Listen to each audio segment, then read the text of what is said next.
episode 160. Are these comics going to make good film and television shows? We have the Creature Commandos #1. We have Barbarella #1. And we have Conan, Battle for the Blackstone #2. Let's talk about them right now.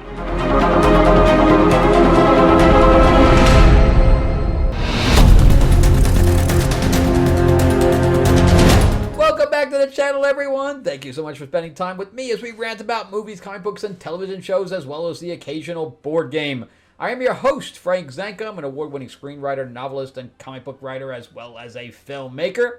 And yes, let's talk about comics, because I just got my vampire mob set in 1950s Hollywood, Lords of LA, #2. This is a 50-page graphic novel. I also have #1s available. And yeah, it's pretty cool. We have some really good artwork in here. We have plenty of blood, sex, and gore. We have a battle with a were-panther and things to that effect. So if you want one, I do sign them. And I'm going to put my order in tomorrow. So let me know. I can also change. I can also add to the order over the next couple of weeks. So if you want one, please let me know. Just comment in the below and you can get it. All right. Plus, we finally launched Mythlord's Classic Monsters card game on Kickstarter. It's by artwork by Marvel and DC cover artist Mark Spears. He does some amazing art, and his art is throughout all the games. So all of the art is just amazing, and it's fun to play, and it's just in time for Halloween. So check out the description and link below to get into that right now. We're about almost 50% funded right now. We just launched a couple of days ago. Or you can go to mythlords.net, and it'll take you right there as well. All right, so jump in that, and you can help me out too, because I kind of wanted to get to the point where we're unlocking stretch goals already. I don't want to wait another week to unlock stretch goals. I want to start doing that now. All right, so let's jump into Creature Commandos. And yes, this is, if you've been following the James Gunn stuff, this is what he's basing that new cartoon on. I don't know if he's basing it on this particular story, but this is the team that he's going to be doing. Although I think that he has The Bride of Frankenstein in his, where it's not in this, which makes no sense.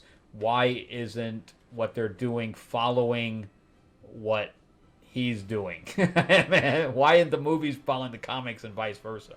Doesn't make any sense. We start out with this battle, and it's really exactly what you think it is. It's a vampire, a werewolf, and Frankenstein teamed up together to be the Suicide Squad. That's exactly what it is. So anyway, we have a big battle going on, whatever. I guess he accidentally kills a little girl that was in this war zone. And I assume that she's like a Medusa, which is why she has her hair all covered up in a big turban. We go back in time to the general or whatever else meeting with the professors here or whatever. And then we have this cyborg guy. And they're like, yes, we need to put this team together, but we need to be able to control them. And, I mean, it's cold open. And then instead of us introducing us to the characters during the battle or as the plot is progressing, no. The writer takes complete trope of just going back and telling us the origin story or how they got picked up from every single character. Why? Can't you tell us something different besides this traditional, used a million times over, cold open? Oh, here's this character. Oh, here's this character. Don't you want to know about this character? And then you take us out of whatever story you started with. It's just bad. So, yeah, so here's the vampire character, and here's how they capture him. And then she whispers something to him that makes him want to go and join them, and he's like, okay, I'm in. And then, of course, we switch to the werewolf character, who is the sister of somebody else that guy was going to see, but then she gets captured. And then we have the Frankenstein character, and then here's all them teamed up together, saying, okay, what's the job? And he, basically gives them kind of like a flag character from Suicide Squad, gives them the mission. a la Mission Impossible. Here's what you're going to do, guys. This guy's very bad. We have a little weapon that's going to be happening here, so you guys need to go in there and get it. And then there's, I think, the baddies who beat up a guy, etc. Really beat him up. There's not much left. And then you have, for some reason, you have Brainiac involved. What? What? What? Anyway, that's it for that one. Is it going to make a good film or television show? I say no. But apparently James Gunn says yes, because he's also looking to do these characters in live action as well. He's like looking to do a cartoon, and then he's looking to place them into live action as well, where the actors who are playing this part also play the voices. I don't know. I don't think it's good at all. In fact, that's a one and done for me. I am done. I did notice this too, though. DC is going back to the old logo from the 80s. Interesting. I like the old logo. Nothing wrong with it. If it ain't broke, don't fix it. All right, so let's go into Conan, Battle of the Blackstone. This is number 2.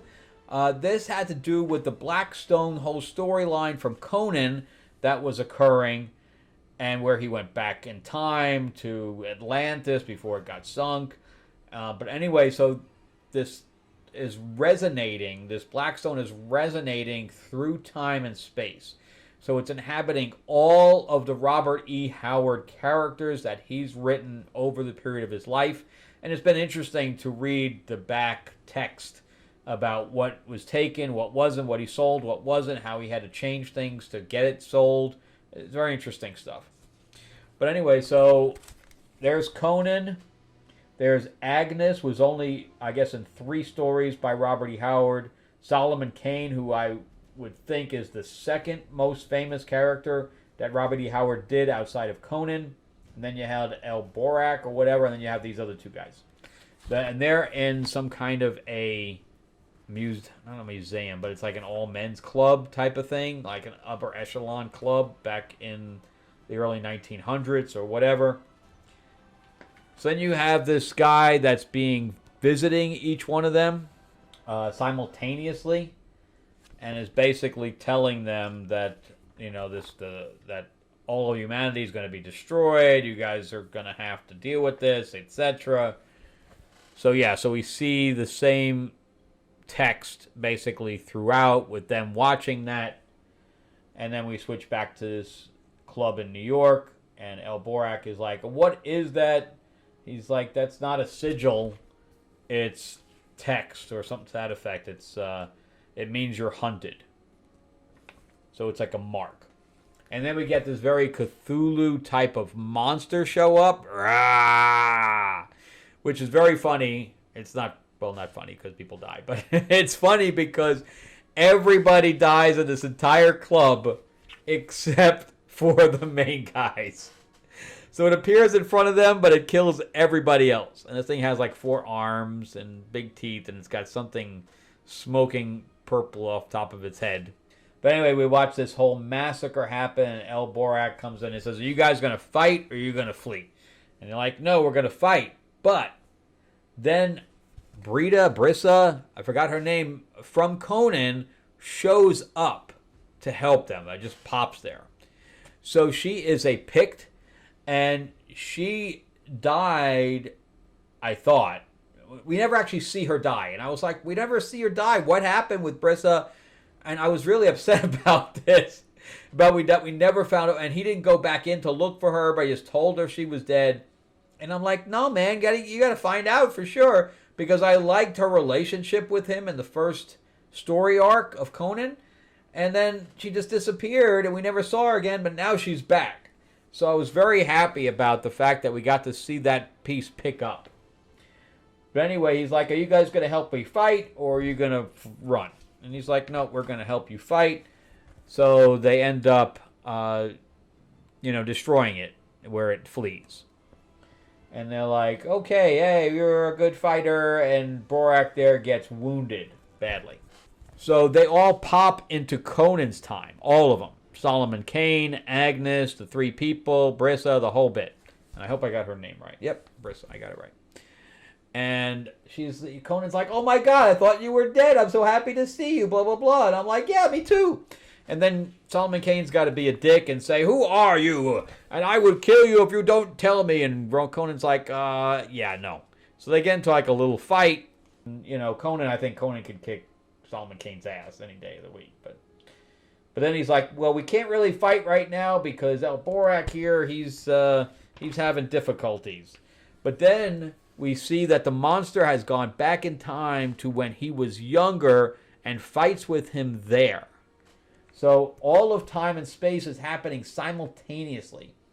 And he ends up stabbing the thing in the head, but it doesn't do enough to it. It scratches him, and he ends up having the wound happen simultaneously in the future time. So he can basically see what's going on. He's like, oh, my earlier self, my younger self is going to take care of this. But no, he doesn't. The monster splits him open, and it happens simultaneously as his older self, where lots of blood and guts happen. You can see his legs kind of hanging off there because the thing basically rips him in two.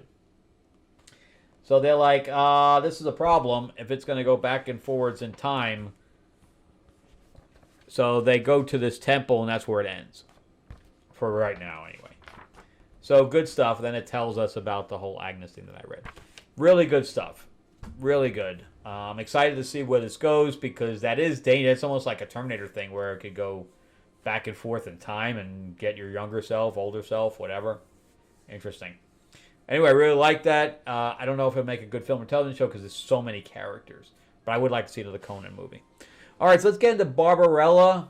Now, Barbarella is a tongue-in-cheek movie that happened in the 70s with Jane Fonda. So it was like a little bit of a sexualized type of thing, and Jane Fonda was hot back in the day. And it's got its own little feel to it, but it's a sci-fi.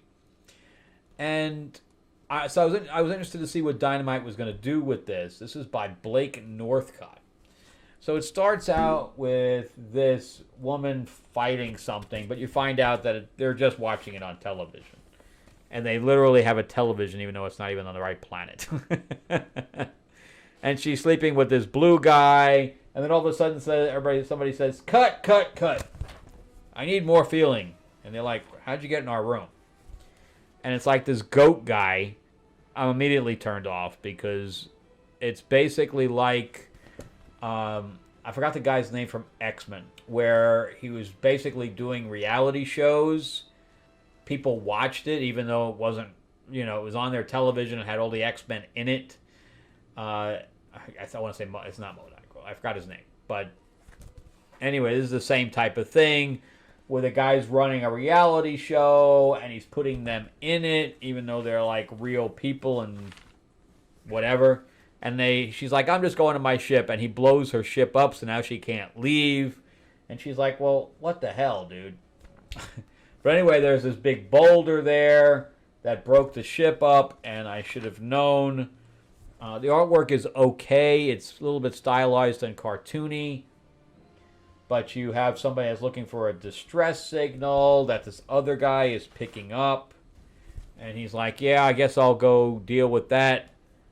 And I guess this other guy gets killed, the one she was sleeping with. But then she does like an Indiana Jones scenario where he gives her a whip. And she whips and goes off a tree to evade the boulder. So this writer has absolutely no new imaginative ideas here. So they jump off this waterfall or whatever, and they end up with these creatures, and she's like, oh, they're so cute. Can you help me? Can you help me? And they're like, no, we have big teeth, and we're going to kill you with it. And the teeth, she jumps back into the water as the teeth kind of eject. There's the waterfall piece, and then she has her little pet guy that talks, and the narrator is the owl. And the owl's like, yes, I got demoted from writer to narrator. It's just stupid. It's just stupid. It's not even tongue-in-cheek. It's just stupid. And then you have this woman here that's in purple that has... I was wondering what that thing was on her head. That's part of her head is shaved in just weird pieces. And they, they're going to team up and they have to get Barbarella or whatever. They're like, we don't know what's going on with her. And that's it for that. It's just god-awful. It's just bad. I would love to see another Barbarella movie, but we have to have a writer in there that has an imagination and can do sci-fi and yet do tongue-in-cheek at the same time, where it's just not stupid. So this is a one and done for me. I'm not collecting any more of it. Unfortunately, I was looking forward to it, but it's bad. Conan, Battle of the Blackstone. Yes, it's pretty good. Again, it's too many characters that you'd have to introduce to make that into a film. Especially with it all being throughout time. It would be... It's good for a comic. It's probably even good for a novel, but movie would be too discombobulated. And Creature Commandos, no. Although we are getting it, this story is not good. And I'm not even sure if the team kind of works like this. I don't know. I think that the Bride is the one leading it in the James Gunn version. Anyway, I'll watch it, but I just think that so we got Thunderbolts now. We have Suicide Squad, and now we have this. It's the same idea. Yeah, it just whatever. A team coming together to be like a Mission Impossible, that they're all eclectic and whatever. All right, well, that's it for me, guys. I really appreciate it. Thank you for watching all the way through. Check out some of my videos. Give me a like and a subscribe if you can. Give me that thumbs up. And if you can subscribe, please do. It is free. Ring that bell, ding, ding. And remember, too, in the description below, you can find the link for Kickstarter for Mythlord's Classic Monsters, where you can play as your favorite classic monster, whether it's Dracula, Frankenstein, Wolfman, Creature from the Deep, and create your monster army and attack locations like the Mummy's Tomb, the Ghost Ship, Dracula's Castle. And we also have a Dark Oz expansion. In fact, here's the figure for the Witch. And here's the Wolfman. It's cool, pretty cool.